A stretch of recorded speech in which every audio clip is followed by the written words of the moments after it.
What is going on, everybody? It's Jake from Civilian Jeeps. Some of you might notice my shirt. Got Jeep? That's the real question. Do you have a Jeep? If you do have a Jeep, I've got something today you might be interested in. From CJs to JLs to, it don't even have to be a Jeep. It could be a UTV, a boat. It's a custom switch panel, a 6-gang, that I bought off Amazon. I think it's around $100. And I think you might be interested in it based on what I'm about to show you, so stay tuned. So in my last videos, I had a big long sheet of paper of all the stuff I was going to go over, and it felt a little scripted. Today, I'm just winging this. So, I've got this switch panel here, and I've had it, honestly, for about 6 months, and I got a little ahead of myself. I decided I would outfit this switch panel before I actually installed it in the Jeep, and I'm kind of wishing I didn't do that. But here's the box. Here's what the switch panel itself is going to look like. You've got different stickers that you can put on the panel because yours is going to come completely blank. And here's some of the stickers I'm talking about. Anywhere from LED light bars to windshield lights to off-road to GPS front and rear lockers. You got a zombie one, danger, a battery. You just got all kinds of stuff in here that you can outfit it. As you've seen, some of them were missing. Why were they missing? Because, like I said, I got ahead of myself. I went ahead and decided I wanted the air, round lights, rock lights, some squares, a horn, and an interior light. Well, that's no longer going to be the case anymore, so I am going to have to mix those up a little later on, but it's extremely easy to do. You can peel those stickers off, replace them with some other ones, and if you want to switch these around, you've got screws in the back. You can take the screws out and switch these around if you've already got them stickered on the actual switch panel. What comes in the box, you've got the switch panel, the instructions. They even give you some wiring connectors, which is nice. Like I mentioned, the stickers. And this is your fuse block that goes under the hood that powers everything. You've got 40 amp relays. And then you've got 5 20 amp fuses and 1 30 amp fuse. And you've got your power wire. This power wire here goes to the battery. This goes to your accessory. Then you have 6 hot wires. Then you have your ground wire.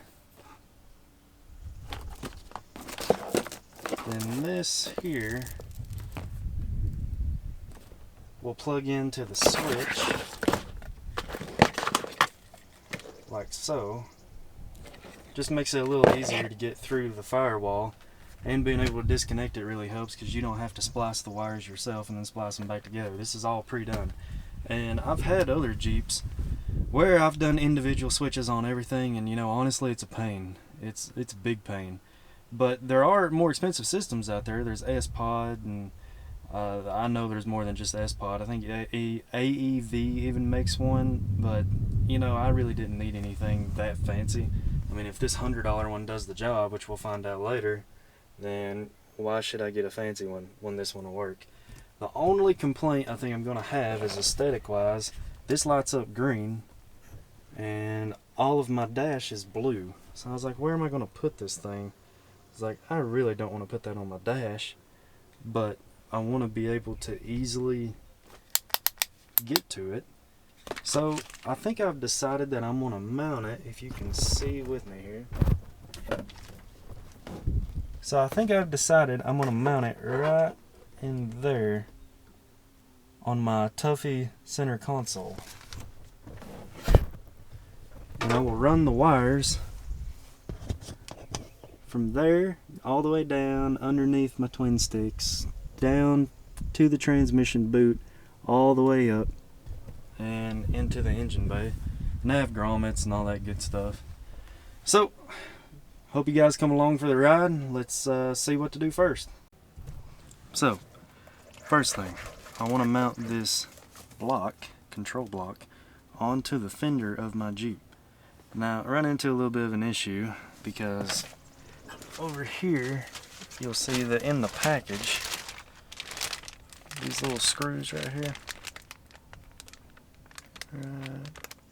there, well, they're nice and pointy, and I don't want to put my fender, the fuse block on the fender with a pointy screw, because when I flex the Jeep, I'm afraid it might puncture a hole in the tire. So I gotta run to the hardware store, which is my life story. I always have to run to the hardware store when I work on this thing. And I'm gonna buy just some typical grade 5 bolts with lock washers on them. And I'm gonna show you where I'm gonna mount it though when I get back from the hardware store. Right about here. I think would be good. Easy access to the battery. Probably gonna have to drill another hole with a grommet to run the wire through, but that's no big deal. But see, I wanna drill 2 holes in the fender to mount this block to my fender, and I don't want the tire to come in contact with it with those pointy screws that the kit comes with. So I guess that'd be complaint number 1. I wish they had sent a little bit different hardware if for different mounting locations. But anyway, it's an easy fix. Just go to the hardware store. So I'll be back here in a minute. That screw there is what I was talking about. I did not want that in my fender to possibly puncture a tire if I flex too much. So went and bought these 1/4 inch bolts. Alright, so let's drill this bad boy. The drill bit looks like it fits.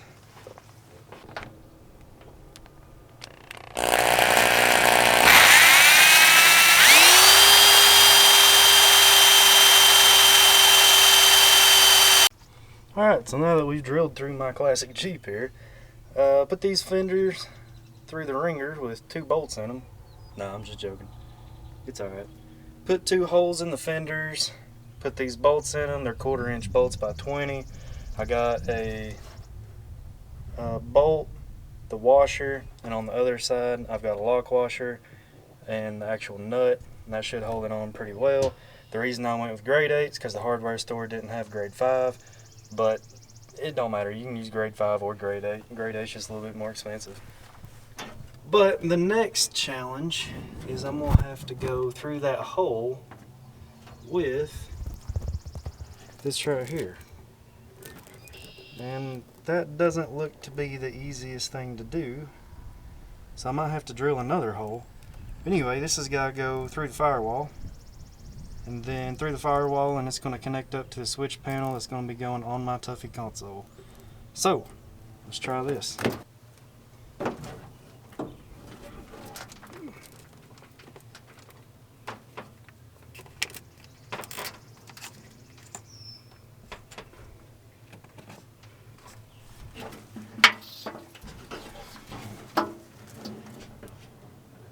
As you can see, that wasn't about to fit, so looks like I'm going to have to drill another hole.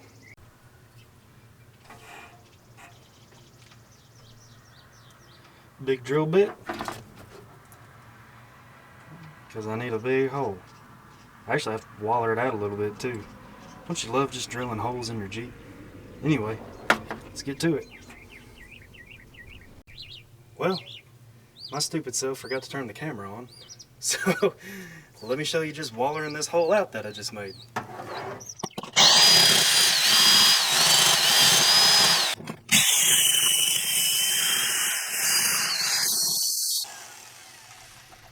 Now, a more sensible person would just go get a small circular saw and punch a hole right through it. But I didn't have one of those on hand that was below a 4 inch. So I decided to just use a drill bit, which that'll also work. Just a little bit messy of a job. But anyway, let me go get the grommet and I'll be right back. And we're back. I've slipped the grommet onto the cord so I can go ahead when I put it through the hole, I can easily just slip the grommet on over the hole to protect it. Alright, so let's do that real quick.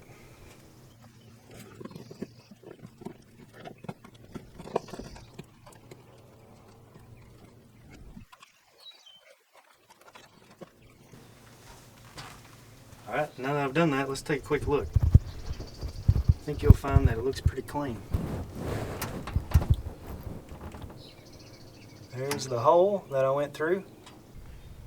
So now that's through, let's go to the other side and grab a hold of it and pull it all the way through to get as much slack as possible. Let me feel for it up here. There it is. Pull in, pull in, pull in. Alright, back on the other side. That was a two-handed job. It's pulled all the way through. And this should be enough slack to run it up under the dash, through my carpet, by the boots, and then up to the Tuffy center console. And I've already taken the bolt out, so I should be able to just pull the console back, slide it up through there, double side tape right here. And this is going to be a pretty easy install. Honestly, I've only been doing this maybe 20 minutes, and that's drilling the holes and everything. I'll have to connect everything up to the battery, but whenever I was drilling, I got some shavings everywhere, so I think I'm going to take an air chuck and blow the Jeep out. Here's the handy dandy air chuck. See how well this works.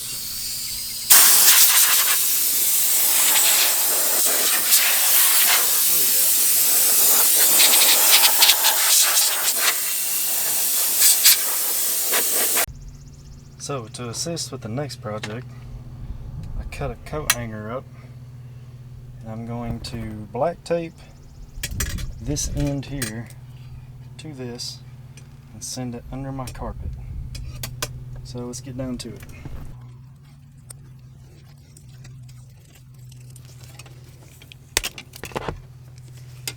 Alright, got it all black tape. Let's send it through the carpet.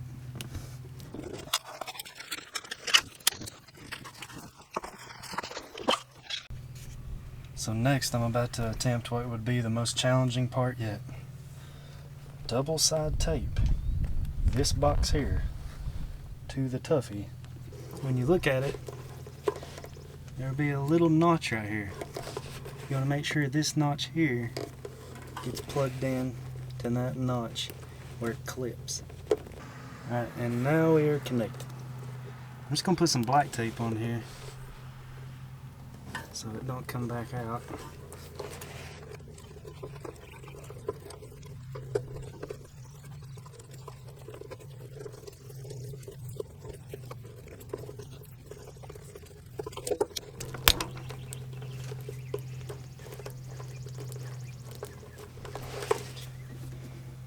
Alright, so all this excess wire here has got to go. We'll pull it back through the carpet and then hide the excess wire underneath. Actually, I think I'll just tuck it all underneath the actual Tuffy console itself.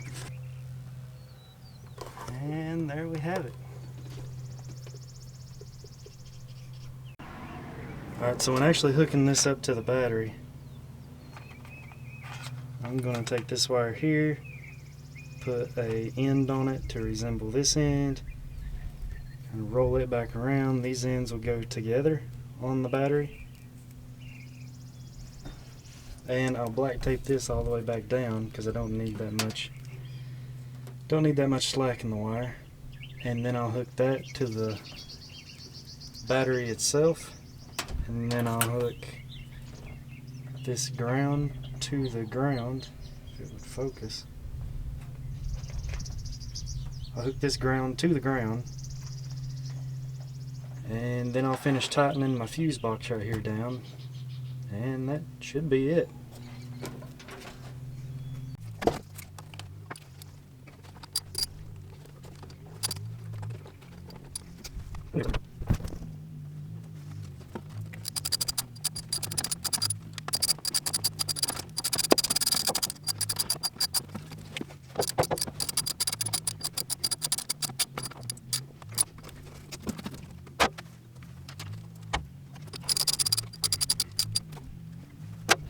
So, since I'm not wiring these up to that switch, I actually have some KC Slim lights that are going to be going right here, and some Gravity 7-inch universals that I'm going to be retrofitting into these housings in the next coming videos. Also, I'm going to put some Slim lights on the dash up here, or not the dash, I'm sorry, Slim lights on the A-pillar of the windshield frame. So the only thing left to do is to hook up that ignition wire and get some zip ties out and just clean the excess wiring up.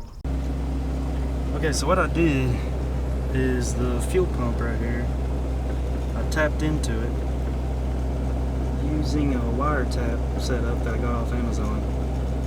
Tapped into it, and then as soon as I turn the ignition, which cranks the fuel pump, my lights light up. See See, this is switch 1. It illuminates a little darker green. Alright, let's test out switch 1.